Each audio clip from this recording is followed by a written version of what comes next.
मध्यंतरी नरभक्षी माणसं होते. आदिवासी लोक आहेत ना, आत्तासुद्धा माणसं मारतात. जर तुम्ही काही एरिया पाहिला, अजूनही माणसाला प्रवेश नाही आहे तिथे. आपल्यामध्ये खंड आहे हा भारताच्या अंतर्गत. तिथं एकच जमात राहते, दुसऱ्या माणसाला यूज देत नाहीत. ते माणसं मारतात. ते बराच प्रयत्न केला त्या माणसाला माणसात आणण्याचा, पण त्या माणसाने माणसं यूज दिले नाहीत की तुम्ही नकोच. आता त्या एरियातून हे तिघजण चालले होते. भगवान श्रीरामचंद्र प्रभू, मध्यंतरी सीता आणि पाठीमागं लक्ष्मण. आता जाताना दिवसभर त्यांना पाणी मिळालं नाही. लोक यायचे, पायचे जायचे, पायचे यायचे जायचे. मग संध्याकाळी अत्री ऋषींच्या आश्रमात गेले ते. तेव्हा जाऊन त्यांना काही पाणी, जलपान, थोडंसं खायला मिळालं. आणि त्यांनी बोलता बोलता अत्री ऋषींना सांगितलं की महाराज, सकाळपासून आम्ही फिरतोय, जंगलातून येतोय, पण ना आम्हाला कोणी पाणी विचारलं, ना काही फळं विचारले, ना थांबासा म्हटले. लोक यायचे, बघायचे जायचे, बघायचे जायचे. अत्री ऋषी म्हटले, महाराज तुमच्या रूपाचा एवढा प्रभाव होता, ते तुम्ही जिवंत आले हे तुमचं नशीब आहे. कारण की जे येत होते ते नरभक्षी होते, आदिवासी होते. ते तुम्ही जेव्हा येत होते तुम्हाला पाहिलं की त्यांना असं वाटायचं की हे देखणा माणूस याला मारू नये, चांगला माणूस याला मारू नये. हे पाहून निघून जायचे. हेच उपकार आहेत. विठ्ठला विठ्ठला. आणि कधी कधी हे उपकार समजत नाहीत बरं का. आळंदीमध्ये धर्मशाळेचं उद्घाटन होतं. एक आमदार आले आणि मला विचारलं की धर्मशाळा बांधताना तुम्हाला काही त्रास झाला का? म्हटलं नाही. मग इथल्या आमदारांनी काही तुम्हाला मदत केली का? मराठी नीट समजून घ्या बरं का. इथल्या आमदारांनी तुम्हाला काही मदत केली का? म्हटलं नाही. म्हणून असं कसं काय तुम्ही म्हणता त्रास झाला नाही तुम्हाला? म्हटलं नाही झाला त्रास. मग मदत केली नाही का तुम्हाला? म्हण नाही. ते म्हणे तुम्हाला त्रास न होणं हीच मदत आहे, ना तर ते कधीही काम अडवू शकले असते. नाही कळालं? एखादा नगरसेवक असेल तर काम अडत नाही. आणि जर वाटलं एखाद्याला की याचं काम अडवावं, कोणी काडी लावली हे सुद्धा कळत नाही, पुढं तुम्ही सॉल्व करायला त्याच्याकडे जा. असं तुम्ही आहेत का? मग आम्हाला न विचारता काम कसं काय सुरू केलं? शब्द लक्षात ठेवा. हा प्रभाव पुण्याचा आहे, तेजाचा प्रभाव आहे.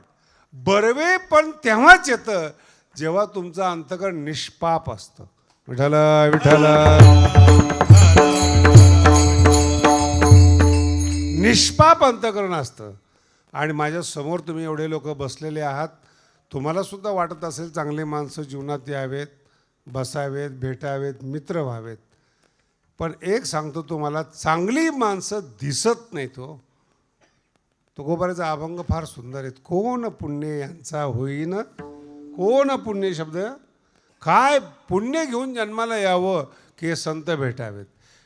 याचाच अनुवाद तिसऱ्या अभंगामध्ये आहे. तिसऱ्या सुकृताची जोडी, बहुता सुकृताची जोडी, बहुता सुकृताची जोडी, बहुता सुकृताची जोडी. म्हणून विठ्ठली आवडी, म्हणून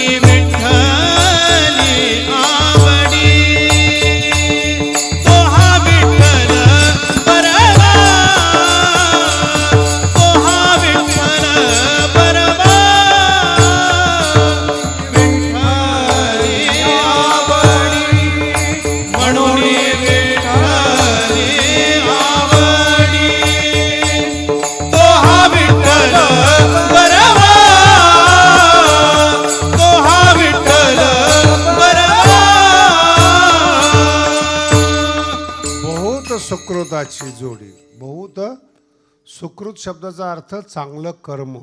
सुकृत जे करतो ते सु, चांगलं कर्म, कोणाला त्रास न देणं, आपल्या मर्यादेत वागणं, आपल्या विधीपूर्वक वागण्याला सुकृत म्हणतात. आणि थोडं सुकृत नाही लागत चांगल्या माणसाला. बहुत सुकृताची जोडी. चांगली माणसं जीवनात भेटावी याला खूप मोठं पुण्य लागतं. तुम्ही माझ्या समोर बसलेले आहात. नको असणाऱ्या माणसाच्या गदारोळात तुम्ही राहता. शेजारी त्रास देतात, बाहेरचे त्रास देतात. आणि आता भारताची तर परंपरा अशी विचित्र, कशाने त्रास होईल सांगता येत नाही महाराज. कितीही चांगला वागा, जातीवादाने त्रास होतो, धर्माने त्रास होतो, राजकारणाने त्रास होतो, रस्त्यावर जात असेल तर बंद होतो, कोण दगडं फेकल काही सांगता येणार, सुरक्षितच नाहीत. सगळा भारत राम भरोसे, काही सांगता येत नाहीत. म्हणून चांगलं गाव, चांगली लोक एकत्रित यावेत, याला खूप भाग्य लागतं महाराज. जगामध्ये काही पुस्तकं प्रसिद्ध आहे, काही एरिया प्रसिद्ध आहेत. जापानमध्ये एक एरिया आहे, 100 वर्षाच्या खाली माणसंच मरत नाहीत. मग त्या पुस्तकातलं आणि त्या भागातलं रहस्य मी मागच्या वर्षी गेलो होतो, तिथं पाहिलं. माणसं आहे ना, अशी देव माणसं आहेत महाराज. विनम्रतेनं बोलणं, पाप मनामध्ये नसणं, 100 वर्ष निरोगी जीवन जगतात. आणि माणसं एकत्रित राहतात. न भावकी आहे, न प्रगती आहे, न विरोध आहे, काही नाहीत. आपण माणसं आहोत, आपल्याला 100 वर्ष जगायचे आहेत, याच्या अतिरिक्त दुसरं ध्येयच नाहीत. अशी माणसं मिळण्यासाठी बहुत सुकृताची जोडी, कळलं का? Bank balance. तुम्ही चांगलं कर्म करताय, लगेच खर्च करतायत. अन्नदान दिलं, पंगत दिली, लगेच नवस पूर्ण, ते संपलं पुण्य. जोडी शब्दाचा अर्थ आहे बँक बॅलन्स. पुण्य जमा करा, खर्च नका करू. छोट्या छोट्या गोष्टीमध्ये खर्च करू नका. आणि मोठ्या गोष्टीसाठी पुण्य लागतं. तुम्ही बंगला घ्यायचा असेल, पैसा लागतो त्याला. जमीन घ्यायची असेल, मोठी जमीन, पैसा लागतो. तो जोडलेला पैसा लागतो. म्हणून बहुत सुकृताची एक सुकृत जोडी, बँक बॅलन्स, पुण्याचं बँक बॅलन्स. म्हणून विठ्ठलाचं रूप पाहिल्यानंतर समाधान कधी होतं? ज्याच्या जीवनात सुकृत आहे त्याला ते विठ्ठलाचं रूप पाहायला मिळतं. आपण पंढरपूरला जाऊन मूर्ती पाहतो का रूप पाहतो? रोजचा अभंग तुम्ही ऐकलेले 7 दिवस, सुंदर ते मूर्ती सुंदर म्हटले का या अभंगात? सुंदर ते कधी आयुष्यात ध्यान लावलंय का तुम्ही विठ्ठलाचं? तर मग कसं ध्यान सुंदर दिसणार ते? तुम्ही गेले की ती मूर्ती पाहताय, ध्यान नाही पाहत. बहुत सुकृताची जोडी म्हणून विठ्ठली आवडी. विठ्ठलात आवड निर्माण व्हावी. एक तुम्हाला अजून पुढचा टप्पा सांगतो. चांगले माणसं कळावे आणि ते भेटण्याची आवड व्हावी, याला पुण्य लागतं महाराज. चांगली माणसं कळतच नाहीत. ज्ञानोबाला त्रास झाला, तुकोबाला झाला, भगवान बाबाला झाला, त्याच्यापेक्षा जास्त त्रास शिवाजी महाराजांना झाला. आणि शिवाजी महाराजांना त्रास जवळच्या लोकांनी दिला. बाहेरचे लोक थोडीच गद्दारी करतात. जवळचा माणूस कधी काटा काढेल काही सांगता येणार? खूप अवघड गोष्ट आहे ते कीर्तनात सांगण्याचा विषय नाही. म्हणून ही आणि नंतर मग यांची पुण्यतिथी आणि जयंती होते. हयात असताना त्रास होतो. तुकोबारायला लिखाणाला स्वातंत्र्य नव्हतं, गाथा बुडवलाय. मग एवढे सुंदर सुंदर अभंग तुकोबारायने लिहिले. सुंदर ते ध्यान, समचरण दृष्टी, श्री आनंदा, एवढे अभंगसुद्धा बुडवावेत. किती म्हणजे तुकोबाराय न कळावेत. काय कारण त्याचं? सुकृत नाही, पुण्य नाहीत. कीर्तन कळायला सुद्धा पुण्य लागतं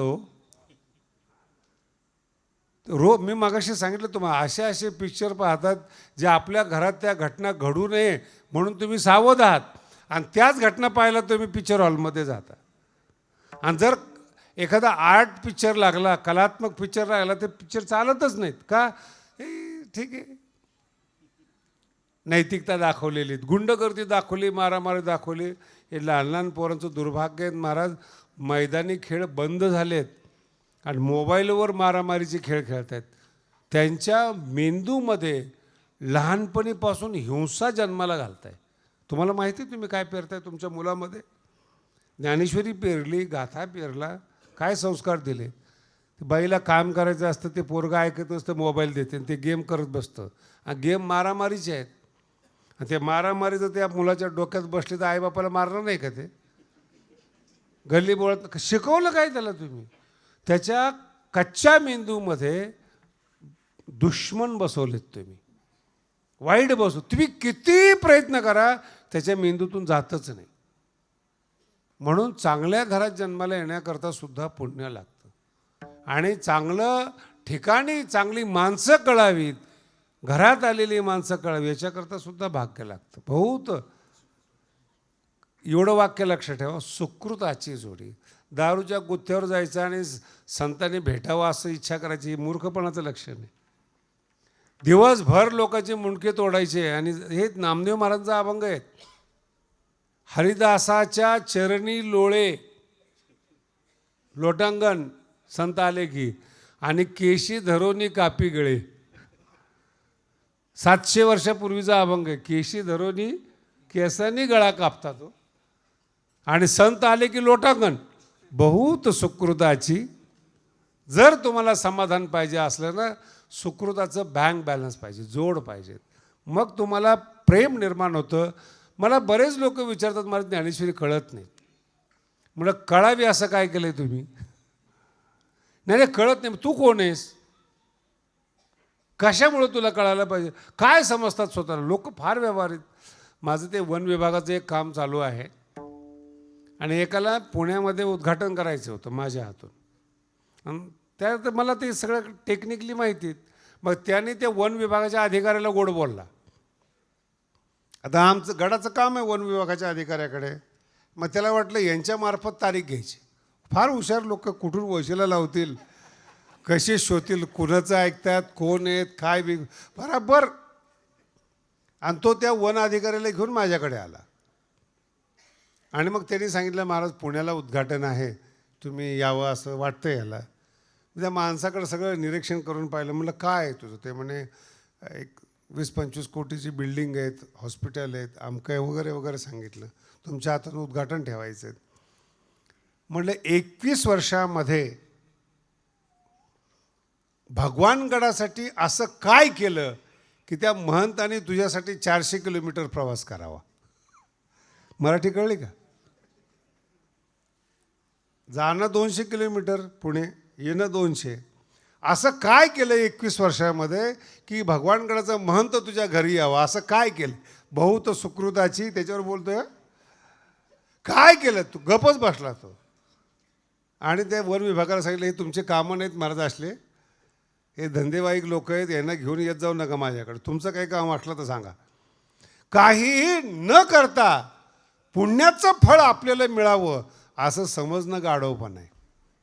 काहीही न करता एक सेव घ्या. आता हल्ली तर त्या महादेवाला एवढा त्रास आहे महाराज, कोणाचं ऐकले काय ऐकले मला नाही माहिती. कधी त्याला शिवरात्रीशिवाय पाणी आणि फुलं मिळाले नाहीत. रोज बिचारा आंघोळ करतो तो. बरं मला सांगा, एवढं महादेवाला सगळं वाहिलं, कुणाचं कल्याण झालं आहे का? तुम्ही काही देवाला मूर्ख समजता का? बेलपत्र दिलं, पाणी वाहिलं की महादेव प्रसन्न व्हायला, एवढं वेड आहेत का देव? आणि एवढा सनातन धर्म वेडा आहे का? बहुत सुकृताची. चांगलं कर्म करा, मंदिरात जाऊ नका, मंदिरातला देव घरी येतो. नलगती सायास जावे वनांतरा, सुखे येतो नारायण सुखे येतो.